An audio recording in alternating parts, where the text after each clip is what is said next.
कक्षा 12 के सभी विद्यार्थियों को एक बार पुनः नमस्ते। विद्यार्थियों, अपन अध्ययन कर रहे थे भूगोल का, जिसमें पाठ अ की अपन चर्चा कर चुके थे और खंड ब के अंतर्गत अध्याय 13 तक के वीडियो आप देख चुके हो, कंप्लीट पढ़ चुके हो।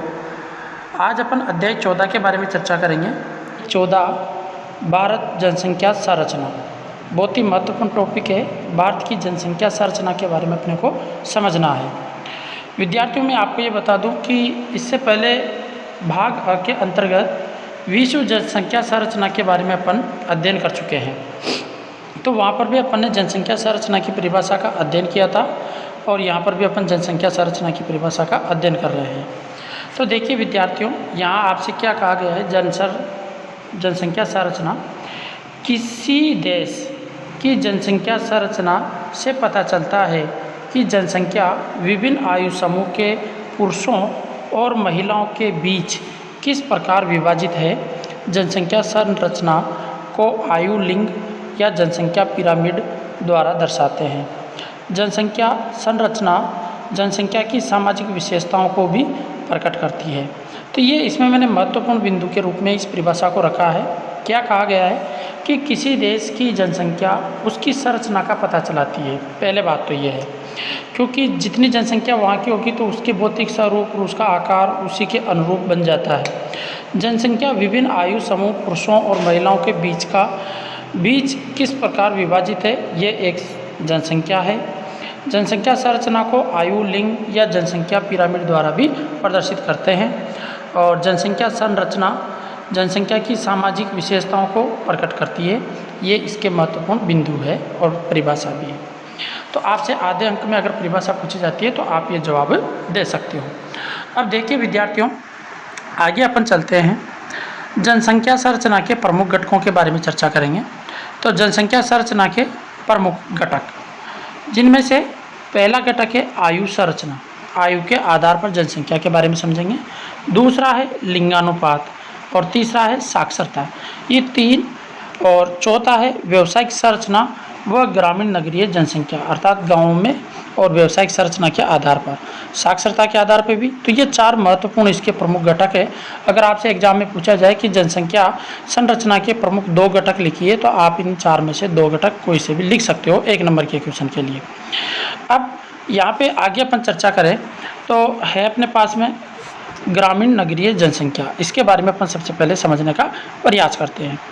भारत की 68.84% जनसंख्या गाँव में निवास करती है। भारत की कितनी जनसंख्या निवास करती है गाँव में? 68.84%।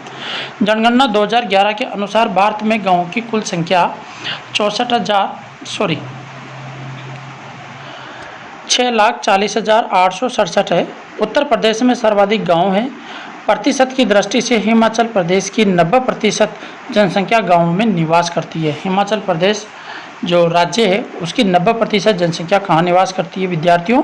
गाँवों में निवास करती है, जो भारत में सर्वाधिक है। इसके बाद में देखिए नगरीय जनसंख्या के बारे में अपन अध्ययन करते हैं। नगरीय जनसंख्या, इसमें क्या कहा गया है?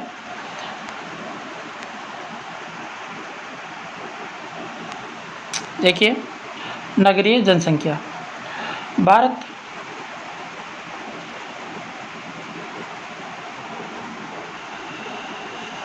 नगरीय जनसंख्या 2011 में भारत में नगरों की कुल संख्या 7,935 है, जिनमें से भारत की 31.80% जनसंख्या निवास करती है। कितनी जनसंख्या निवास करती है?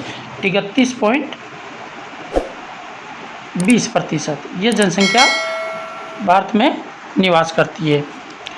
नगरों की संख्या की दृष्टि से सर्वाधिक नगर तमिलनाडु 721 तथा उत्तर प्रदेश 648 नगर है। सर्वाधिक नगरीय जनसंख्या मिजोरम में 51.51% तथा न्यूनतम नगरीय जनसंख्या हिमाचल प्रदेश में 10.4% निवास करती है। अब आगे देखिए, भारत में नगरीय जनसंख्या वृद्धि के कारण, इनके कारणों के बारे में भी अपन चर्चा कर लेते हैं। तो देखिए कारण क्या क्या दिए है आपको। पहला कारण है इसका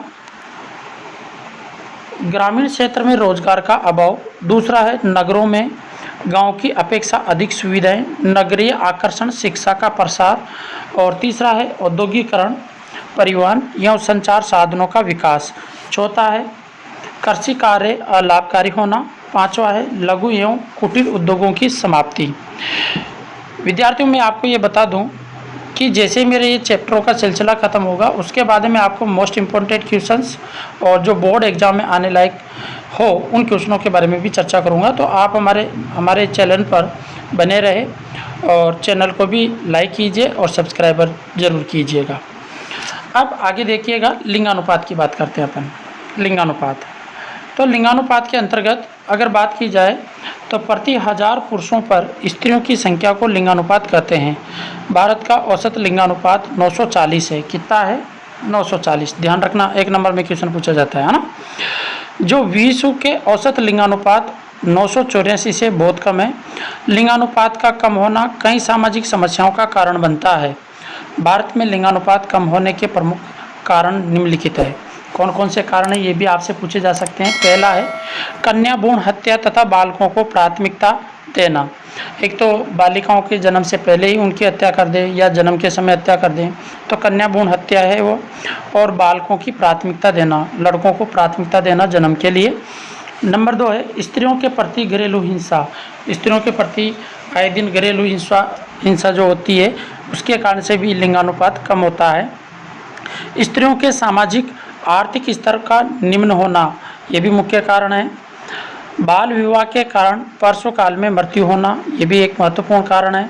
सामाजिक कार्यों में पुरुषों की प्रधानता और बालिका शिक्षा का अभाव, ये सभी महत्वपूर्ण कारण है भारत में लिंगानुपात कम होने के प्रमुख। तो इन 6 में से कम 4 कारण तो आपको याद होने चाहिए बोर्ड एग्जाम के लिए। अब आगे देखिएगा, भारत में राज्य स्तर पर लिंगानुपात, अर्थात राज्य स्तर पर लिंगानुपात की क्या स्थिति है भारत के अंतर्गत, उसके बारे में देखते हैं। भारत में सर्वाधिक लिंगानुपात वाला राज्य केरल 1084 है। तमिलनाडु 995 दूसरे स्थान पर है। न्यूनतम लिंगानुपात वाला राज्य हरियाणा 877 तथा जम्मू कश्मीर 883 है।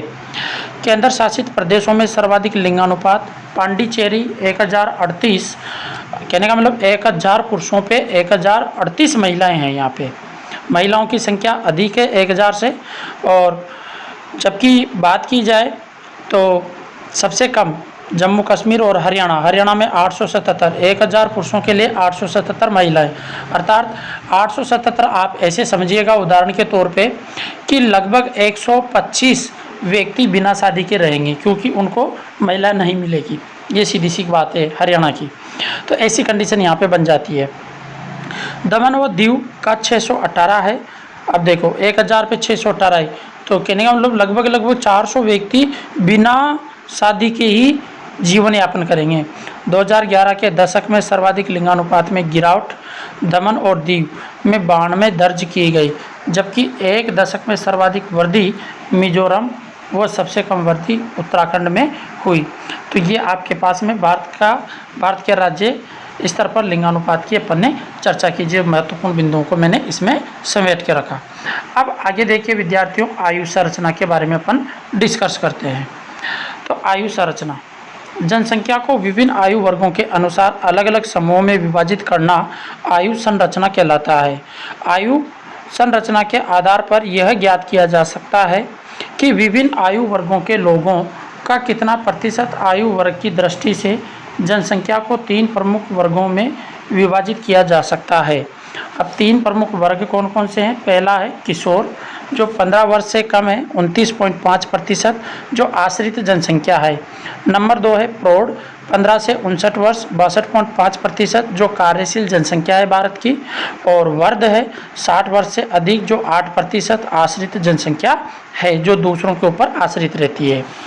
अब देखिए विद्यार्थियों, जिस देश में आश्रित जनसंख्या अधिक होती है वहाँ अधिक व्यय तथा आर्थिक विकास धीमा होगा, जबकि अधिक क्रियाशील जनसंख्या देश के संसाधनों के दोहन करने में सहायक होती है। परिणाम स्वरूप आर्थिक विकास अधिक होगा। तो ऐसी स्थिति यहाँ पे बन जाती है। अब आगे चर्चा करते हैं बाल जनसंख्या के बारे में। तो देखिएगा बाल जनसंख्या, ये सारे टॉपिक अपन खंड अ के अंतर्गत विश्व जनसंख्या में भी पढ़ चुके हैं। आप एक बार वो वीडियो भी ज़रूर देखिएगा। भारत की कुल जनसंख्या का 13.12% बाल जनसंख्या है, अर्थात बालक जिनको अपन कहते हैं। सर्वाधिक बाल जनसंख्या क्रमशः उत्तर प्रदेश व बिहार में, जबकि प्रतिशत की दृष्टि से सर्वाधिक जनसंख्या क्रमशः मेघालय, बिहार तथा न्यूनतम बाल जनसंख्या क्रमशः तमिलनाडु, गोवा तथा केरल में 10% से कम है। तो ये आपके पास में बाल जनसंख्या का रूपरेखा आंकड़े हैं। अब भारत में साक्षरता के बारे में देखते हैं। 2011 में भारत की कुल साक्षरता 74.04% थी, 74.04%। तो ये ध्यान रखना आप। तो 74.04% जनसंख्या थी। 82.4% पुरुष साक्षरता और 65.46% महिला साक्षरता दर्ज की गई। भारत में सर्वाधिक साक्षरता वाला राज्य केरल 94% तथा न्यूनतम साक्षरता वाला राज्य बिहार 63.82% है। हाल ही में त्रिपुरा 94.65% साक्षरता प्राप्त करके केरल को पीछे छोड़कर भारत का सर्वाधिक साक्षरता वाला राज्य बन गया है। ये ध्यान रखना। भारत में सर्वाधिक साक्षरता वाला राज्य कौन सा है, तो वह ध्यान रखना त्रिपुरा। केरल, पहले केरल नंबर 1 पे था, अब वर्तमान में त्रिपुरा है जिसकी 94.65% साक्षरता दर है। भारत के 3 राज्यों त्रिपुरा, केरल तथा मिजोरम व एक केंद्र शासित प्रदेश लक्षद्वीप में साक्षरता दर 90% से अधिक दर्ज की गई। पिछले कुछ वर्षों में महिला साक्षरता में तीव्र गति से वृद्धि दर्ज की गई, जिसके प्रमुख कारण सामाजिक जागरूकता, सरकारी प्रोत्साहन, लैंगिक विभेदीकरण में कमी होना आदि रहा है। तो ये महत्वपूर्ण है भारत में साक्षरता के लिए कदम। अब आगे देखिएगा विद्यार्थियों, भारत में साक्षरता का क्षेत्र प्रतिरूप। तो भारत में साक्षरता क्षेत्र का प्रतिरूप में है, भारत में औसत साक्षरता 74.04%। औसत साक्षरता कितनी है? 74.04% के आधार पर राज्यों को 2 वर्गों में विभाजित किया गया है। पहला है वर्ग राष्ट्रीय औसत से अधिक साक्षरता वाले राज्य, जिनमें कहने का मतलब राष्ट्रीय औसत से 74 से अधिक जिनकी साक्षरता दर है वह अलग ग्रुप में रहेंगे, और जिनकी 74 से भी कम है वह अलग ग्रुप में रहेंगे। तो पहले हम 74 से अधिक वाले राज्यों के बारे में चर्चा कर रहे हैं। तो साक्षरता वाले राज्य देखिए, सर्वाधिक साक्षरता वाले राज्यों में क्रमशः त्रिपुरा, केरल, लक्षद्वीप तथा मिजोरम सभी 90% से अधिक है। पुरुष साक्षरता दर में सर्वाधिक साक्षरता लक्षद्वीप 96.11% तथा केरल 96.10% में, जबकि महिला साक्षरता में सर्वोच्च दर केरल 92% दर्ज की गई। भारत के पूर्वोत्तर राज्यों में अरुणाचल प्रदेश तथा असम को छोड़कर शेष सभी राज्यों की साक्षरता दर राष्ट्रीय औसत से अधिक है। कहने का मतलब राष्ट्रीय औसत से अधिक यहाँ की साक्षरता दर है। अब दूसरा है राष्ट्रीय औसत से कम साक्षरता वाले राज्य, जिनकी 74 से कम है। भारत में सबसे कम साक्षरता वाला राज्य बिहार है, जिसकी मात्र 63.82% है। सबसे कम पुरुष साक्षरता दर भी बिहार में ही है, जो 73.5% आंकी गई है। तो ये भी आपको ध्यान रखना है। तथा अरुणाचल प्रदेश में 73.69%, जबकि महिला साक्षरता दर का न्यूनतम प्रतिशत राजस्थान 52.70% तथा बिहार 53.30% में दर्ज हुआ। अर्थात अपने से अगर ये पूछा जाए कि महिला साक्षरता दर भारत में सबसे न्यूनतम कहाँ है, तो अपने पाठ्य पुस्तक के अनुसार राजस्थान में सबसे न्यूनतम महिला साक्षरता दर है। अब आगे देखिएगा भारत के प्रमुख भाषाई वर्ग, तो इनके बारे में भी अपन समझते हैं। प्रमुख भाषाई वर्ग में भाषा विचार अभिव्यक्ति का माध्यम है। भाषा का क्षेत्र विस्तृत होता है, जबकि बोली भाषा की सबसे छोटी इकाई होती है। भारतीय भाषा सर्वेक्षण विभाग के प्रथम निदेशक जॉर्ज पियर्सन के अनुसार भारत में 197 भाषाएं तथा 544 बोलियां प्रचलित है, जबकि 1961 में भारतीय जनगणना विभाग ने भारत में 1018 भाषाएं एवं बोलियों की पहचान की। भारतीय संविधान की 8वीं अनुसूची में 22 भाषाओं को संवैधानिक भाषा का दर्जा दिया गया है।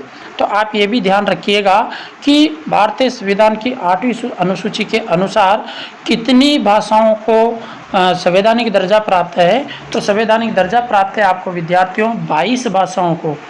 भारतीय भाषाओं को उनकी बोली व उत्पत्ति के आधार पर निम्न 4 समूहों में वर्गीकृत किया गया है, जिनमें से पहला है इंडो यूरोपियन, जो 74% भाषा बोली जाती है और उत्तर पश्चिमी भारत में ये निवास करते हैं।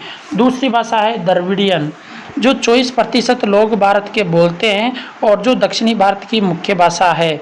तीसरा है ऑस्ट्रो एशियाटिक, जो 1.2% है और ये मध्य पूर्व भारत में निवास करने वाले व्यक्ति है। और चौथा है साइनो चीनी तिब्बती, 0.6, जो पूर्वोत्तर भारत में निवास करती है चीन के इलाकों की तरफ।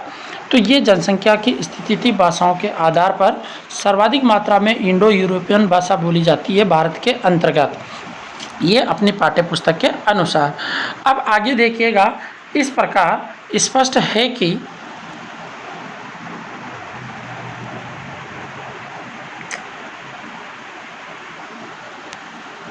देखिएगा इस प्रकार स्पष्ट है कि भारत की 98% भाषाएं इंडो यूरोपियन तथा द्रविड़ भाषा समूह से संबंधित है।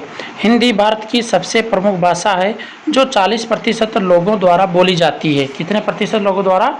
40% लोगों द्वारा। विश्व का सबसे बड़ा भाषा समूह चीनी, मंडारियन व अंग्रेजी है। हिंदी विश्व की तीसरी सबसे बड़ी भाषा है, जो 33.7 करोड़ लोगों द्वारा बोली जाती है। हिंदी के बाद भारत की अन्य प्रमुख भाषाएं क्रमशः बंगाली, तेलुगु, मराठी तथा तमिली है। भारत में 1% से भी कम लोगों द्वारा बोली जाने वाली भाषाओं में संस्कृत, कश्मीरी व कोंकणी हैं। भारत में भाषाई आधार पर गठित होने वाला प्रथम राज्य आंध्र प्रदेश था, जिसको तेलुगु भाषा के आधार पर अलग राज्य बनाया गया। भारत को 12 भाषाएं प्रदेशों में विभाजित किया गया है। महत्वपूर्ण बिंदु है, भारत को 12 भाषाएं प्रदेशों में विभाजित किया गया है। भारत में धार्मिक संरचना। भारत विश्व के 4 प्रमुख धर्मों हिंदू, बौद्ध, जैन एवं सिख की जन्मस्थली माना जाता है। जो ये 4 महत्वपूर्ण धर्म हैं, इनकी जन्मस्थली को भारत को ही माना जाता है। भारत में बड़ी संख्या में मुसलमान, ईसाई व पारसी धर्म के अनुयायी भी निवास करते हैं। हिंदू भारत का प्रमुख धर्म है। भारत की कुल जनसंख्या का 80% हिंदू एवं 15% मुस्लिम जनसंख्या है। तो ये भी अपने को बताया जाता है धार्मिक आधार पर। आगे देखिएगा विद्यार्थियों, भारत में हिमाचल प्रदेश में सर्वाधिक हिंदू जनसंख्या 95.5% तथा मिजोरम में 3.55% न्यूनतम हिंदू जनसंख्या वाला राज्य है। जबकि सर्वाधिक मुस्लिम जनसंख्या लक्षद्वीप, जम्मू कश्मीर तथा सबसे कम मुस्लिम जनसंख्या मिजोरम में 1.14% है। जनसंख्या की दृष्टि से उत्तर प्रदेश में सबसे अधिक मुस्लिम जनसंख्या निवास करती है। तो ये भी आपको ध्यान रखना है। भारत में प्रजातीय संगठन, अब इन संगठनों के बारे में देखते हैं।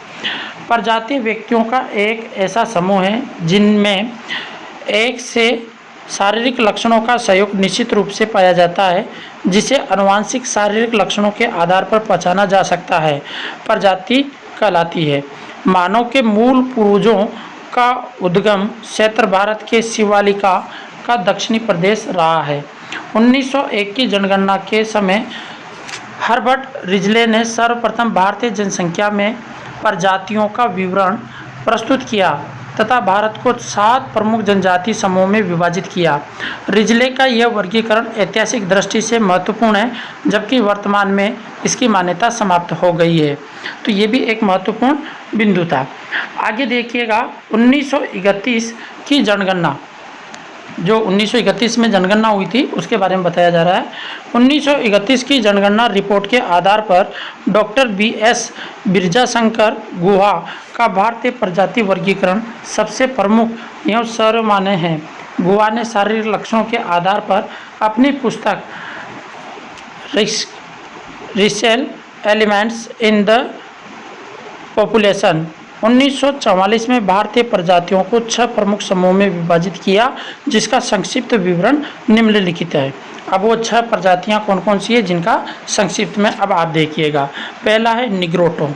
तो निग्रोटो के बारे में देखिए, ये भारत के प्रथम मूल आदिवासी के रूप में माने जाते हैं। प्रथम मूल आदिवासी किसको माना जाता है? निग्रोटो जनजाति को, जो मुख्यतः अंडमान निकोबार द्वीप समूह, बिहार की राजमल पहाड़ियाँ तथा उत्तरी पूर्वी सीमांत राज्यों में निवास है।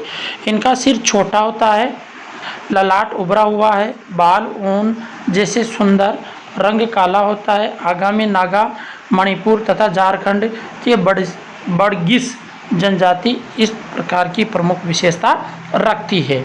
तो ये निग्रोटो प्रजाति के माने जाते हैं। अब दूसरा है प्रोटो ऑस्ट्रेलाइड। तो प्रोटो ऑस्ट्रेलाइड में समझिएगा इस प्रजाति के बारे में, गुहा के अनुसार यह भारत की मूल प्रजाति मानी जाती है। भारतीय संस्कृति को विकसित करने में विशेष योगदान दिया है। मलयालम, मुंडा, संताल, कोल, भील इन्हीं के वंशज है।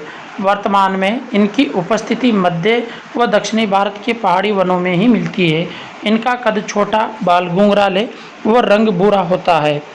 नंबर 3 है मंगोलाइड।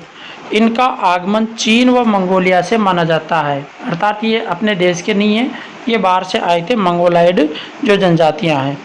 इन जनजातियों की मुख्य विशेषता है मुख चपटा, आंखें तिरछी होती है। मंगोलाइड प्रजाति 3 उपवर्गों में मिलती है जो इस प्रकार है। पहला है पूर्व मंगोलाइड। यह प्रजाति हिमालय पर्वत की तलहटी में तथा असम एवं म्यांमार सीमा क्षेत्रों में पाई जाती है। नामा, मिरी, बोंडो इससे संबंधित है। दूसरा है चौड़े सिर वाली प्रजातियों के लोग लेप्चा जनजाति में मिलते हैं तथा बांग्लादेश के चकमा इसकी प्रजाति संबंधित है। तिब्बती मंगोलाइड प्रजाति के लोग सिक्किम तथा भूटान में पाए जाते हैं। अब इसके बाद में भूमध्य सागरीय अथवा द्रविड़ प्रजाति के लोग, तो देखिएगा इनके बारे में भी विद्यार्थियों। देश में भूमध्य सागरीय द्रविड़ प्रजाति के 3 उपविभाग विद्यमान हैं। पहला है भूमध्य सागरीय जो दक्षिणी भारत के तेलुगु तथा तमिल ब्राह्मणों में मिलते हैं। दूसरा बिंदु है भूमध्य सागरीय जो सिंधु घाटी सभ्यता के जन्मदाता माने जाते हैं। पंजाब, कश्मीर, राजस्थान, उत्तर प्रदेश, कोची, महाराष्ट्र तथा मालाबार से मिलते हैं। और तीसरा महत्वपूर्ण बिंदु है भूमध्य सागरीय अथवा द्रविड़ प्रजाति के लिए पूर्वी अथवा सेमेटिक प्रजातियों के लोग पंजाब, राजस्थान तथा पश्चिमी उत्तर प्रदेश में पाए जाते हैं। तुर्की अथवा अरब में उद्भूत इन लोगों ने संभवतः नवपाषाण काल में भारत में प्रवेश किया होगा, अर्थात ये सब व्यक्ति बाहर से आए हुए हैं, तो ये भी माने जाते हैं। अब पांचवा है चौड़े सिर वाली प्रजाति। चौड़े सिर वाली प्रजाति यूरोप से भारत में आई मानी जाती है। ध्यान रखिएगा, चौड़े सिर वाले कहाँ से आए थे? यूरोप से भारत में आए थे। इसके 3 प्रमुख उपवर्ग है। पहला है अल्पोनोइड जो सौराष्ट्र, काटी, गुजरात, बनिया, पश्चिम बंगाल, कायस्थ, महाराष्ट्र, तमिलनाडु, बिहार, पूर्वी उत्तर प्रदेश आदि में मिलती है।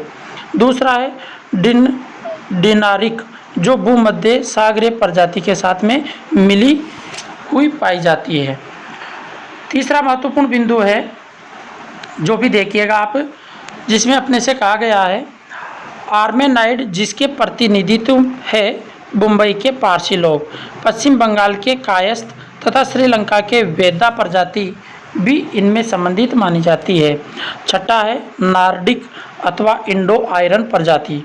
तो नार्डिक अथवा इंडो आयरन भारत में सबसे अंत में आने वाली प्रजाति मानी जाती है। वर्तमान में इनका निवास उत्तर भारत में पाया जाता है। राजपूत, सिख आदि इसके प्रतिनिधित्व माने जाते हैं। तो ध्यान रखना, सबसे बाद में भारत में आने वाली जो प्रजाति है वह है राजपूत सिख। तो विद्यार्थियों, ये मैंने प्रजातियों के समूह के बारे में भी भौगोलिक दृष्टिकोण के आधार पर आपको समझाने का प्रयास किया। अगर विद्यार्थियों आपको ये वीडियो अच्छी लगी हो और मेरी मेहनत आप तक पहुंच रही है बराबर, तो आप वीडियो को लाइक ज़रूर कीजिएगा और अपने अन्य साथियों तक कम से कम शेयर ज़रूर कीजिए। ये आपको करना ही है। धन्यवाद सभी दोस्तों को, सभी विद्यार्थियों को।